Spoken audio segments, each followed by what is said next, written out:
একদিন কি হলো, নর্মাল আমরা বন্ধুরা কথাবার্তা বলছি, হঠাৎ একটা বন্ধু আমাকে এসে বললো যে ভাই এনে সিগারেট ধরা চালা। আমি বললাম কেন?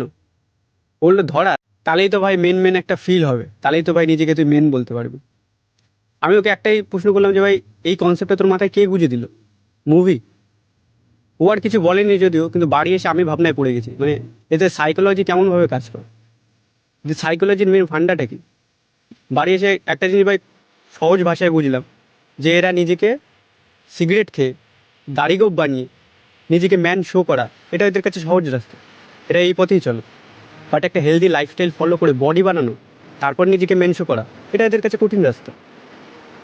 ইএমআইতে জিনিস এনে নিজেকে ম্যান শো করা এদের কাছে সহজ রাস্তা, কিন্তু যেটা তোর পছন্দ সেটা পুরো ক্যাশ টাকায় কিনে এনে নিজেকে ম্যান শো করা, সেটা কঠিন রাস্তা।